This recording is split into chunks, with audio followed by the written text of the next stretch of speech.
बिस्मिल्लाहिर्रहमानिर्रहीम। अस्सलाम वालेकुम students, I hope you all are fine and receiving blessings from Allah.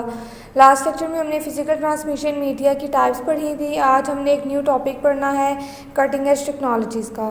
Cutting edge technologies basically advanced developments हैं computer technology में, जिनके through हम मज़ीद बेहतर तरीके से एक जगह से दूसरी जगह कम्युनिकेशन कर सकते हैं।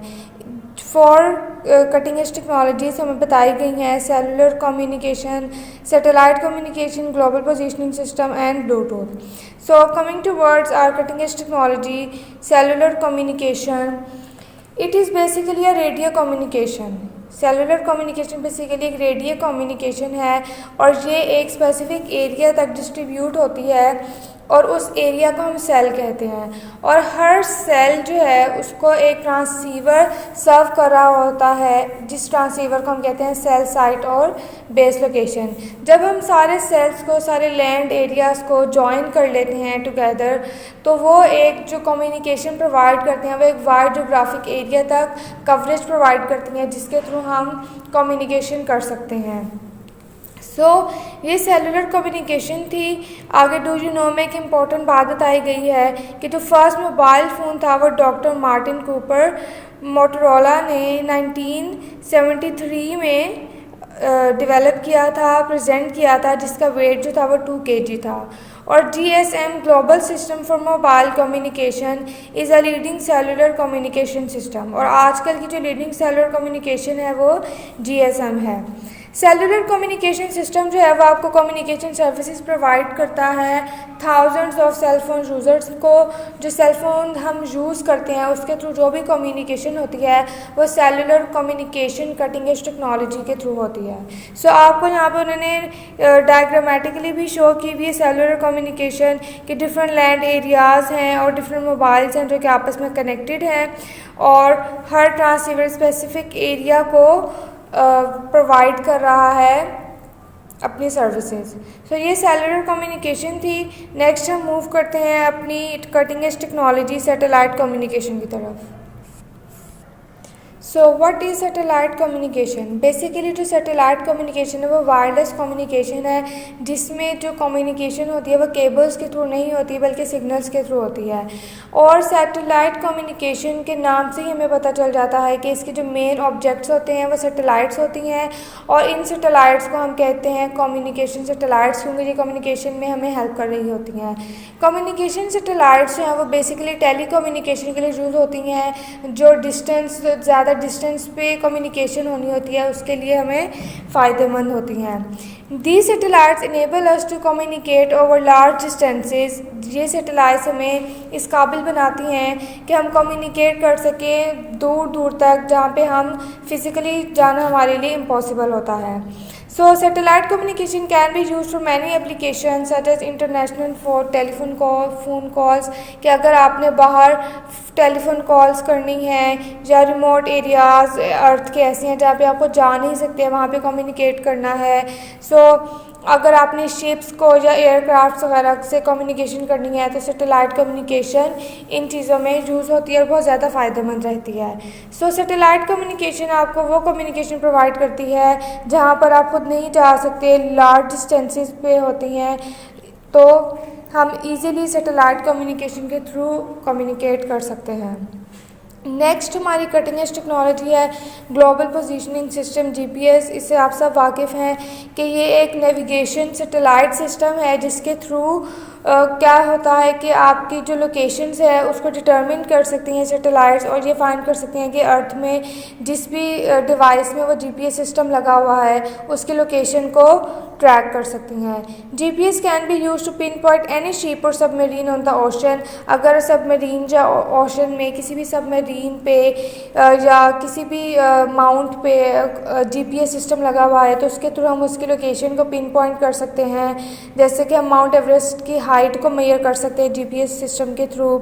It can also be use by armed forces. Okay, इसका यूज़ कौन करते हैं? बेसिकली आर्म्ड फोर्सेस होंगे, scientist, fisherman, climbers, hikers and anyone who wants the accurate location and time information. So इससे हमें पता चलता है कि हर वो इंसान जिसको लोकेशन और टाइम की इंफॉर्मेशन चाहिए एक्यूरेटली, वो ग्लोबल पोजीशनिंग सिस्टम यूज़ करता है, क्योंकि जीपीएस हमें करेक्ट और एक्यूरेट टाइम भी बताता है और लोकेशन भी बताता है, एग्जैक्ट लोकेशन के जो डिवाइस है वो कहाँ पर पड़ी हुई है।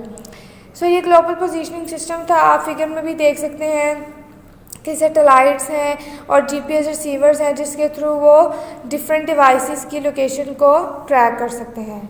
नेक्स्ट कटिंग एज टेक्नोलॉजी है ब्लूटूथ। ब्लूटूथ से आप सब वाकिफ़ हैं, ये भी एक वायरलेस टेक्नोलॉजी है और ये डेटा को एक्सचेंज करता है डिवाइसेस के दरमियान में जो कि शॉर्ट डिस्टेंस पे होती हैं। ये लॉन्ग डिस्टेंस डिवाइसेस की कम्युनिकेशन के लिए नहीं है, ये शॉर्ट डिस्टेंस डिवाइसेस की कम्युनिकेशन के लिए होता है।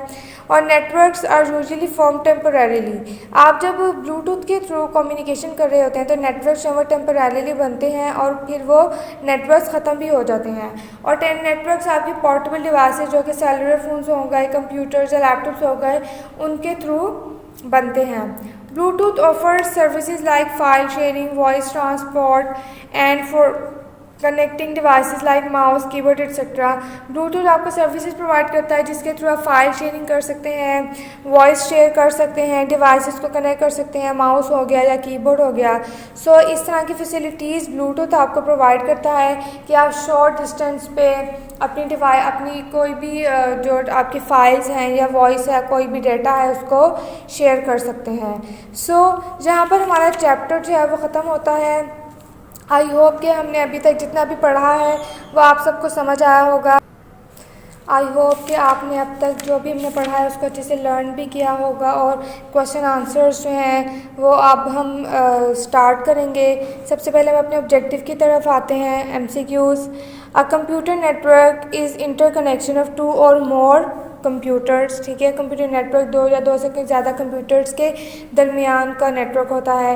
The data is transfer from one place to another through transmission media. Transmission media के थ्रू हम डेटा को ट्रांसफ़र करते हैं।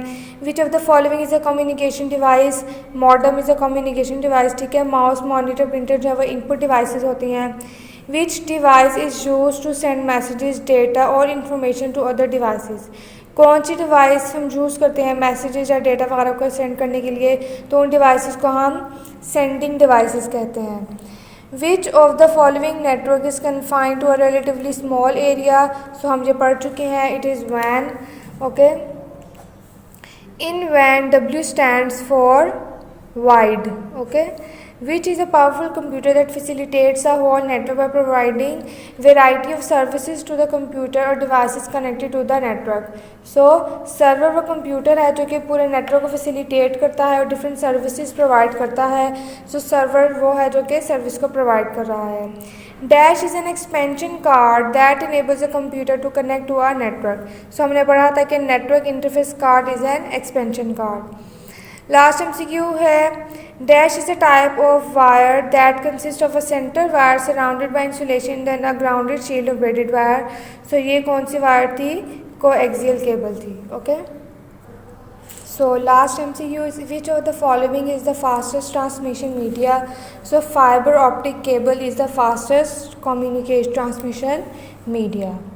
नेक्स्ट क्वेश्चन हमारा है fill in the blanks. So let's start. A computer network consist of 4 basic components. Okay, हमने पढ़ा था इसके 4 बेसिक कंपोनेंट्स होते हैं। सेकेंड MCQ है, in a computer networking a dash device receives messages. So receive message कौन करता है? रिसीविंग डिवाइस करती है। ठीक है, dash is a channel or path through which the data or information is transfer from one place to another in a computer network. So transmission media is the channel or path through which we transfer data. Dash is a less powerful computer as compare to server computer that relies on servers for resources. So client जो होता है वो less powerful computer होता है क्योंकि वो server पे rely कर रहा होता है अपनी सर्विसेज को लेने के लिए। नेक्स्ट MCQ है, man stands for metropolitan area network. Next MCQ है, Dash is a very large computer network covering large geographic areas such as state, province, country, or the whole world. So it is WAN, wide area network. NIC stands for Network Interface Card, and Dash is a wireless technology for exchanging data between different devices over short distances. तो ये हमने अभी पढ़ा है कि short distances के लिए जो टेक्नोलॉजी यूज़ होती है वो ब्लूटूथ होती है। नेक्स्ट MCQ है, dash is a type of cable that uses glass. So glass data को ट्रांसफ़र करने के लिए कौन सी केबल यूज़ करती है? Fibre optic cable. Next and last MCQ है, GPS dash is global navigation satellite system. So navigation satellite system के लिए हम GPS यूज़ करते हैं, ग्लोबल पोजीशनिंग सिस्टम। सो हमारा question number 2 fill in the blanks भी हो गई हैं। नेक्स्ट क्वेश्चन हमारा है, match column A with column B। So sending device, इधर हमने इसको नंबरिंग करती है 1 2 3 4 5। सो इधर सेंडिंग डिवाइस कौन सी है? कंप्यूटर एक सेंडिंग डिवाइस होती है। सो सेंडिंग डिवाइस को आप कंप्यूटर से मैच कर देंगे, ठीक है। नेक्स्ट है कम्युनिकेशन डिवाइस। तो इस कॉलम में कम्युनिकेशन डिवाइस कौन सी है? 1 2 3 4 एंड 5। सो मॉडम आपकी जो है वो कम्युनिकेशन डिवाइस है। सो इधर आपने लिख देना है 5। सो कम्युनिकेशन डिवाइस को आपने मॉडम के साथ मैच कर देना है, ठीक है। नेक्स्ट है ट्रांसमिशन मीडिया। सो ट्रांसमिशन मीडिया है कोएक्सियल केबल, एक ट्रांसमिशन मीडिया है। सो ट्रांसमिशन मीडिया को आपने कोएक्सियल केबल से मैच कर देना है। नेक्स्ट है नेटवर्क। सो नेटवर्क क्या है? नेटवर्क इंटरफेस कार्ड NIC, आपने नेटवर्क को NIC से मैच कर देना है। एंड ग्लास थ्रेड्स, कौन? फाइबर ऑप्टिक केबल यूज़ करती है ग्लास थ्रेड्स को। सो फाइबर ऑप्टिक को और ग्लास थ्रेड्स को आपने मैच कर देना है। सो आज के लिए इतना काफ़ी है। हमने अपना न्यू टॉपिक पढ़ा था, हमने अपनी एक्सरसाइज में से क्वेश्चन नंबर 1 2 एंड 3 किया था। नेक्स्ट लेक्चर में इंशाल्लाह हम अपने शॉर्ट क्वेश्चंस और लॉन्ग क्वेश्चंस मार्क करेंगे और उसके बाद आपको होमवर्क भी देंगे घर से करने के लिए। आपने तब तक अपनी ऑब्जेक्टिव को अच्छे से प्रिपेयर करना है। जो हमने आज टॉपिक पढ़ा है उसको अच्छे से रीडिंग भी करनी है, उसकी लर्निंग भी करनी है। अब हम नेक्स्ट लेक्चर में मिलेंगे। आप सब अपना ख्याल रखिएगा। अल्लाह हाफिज़।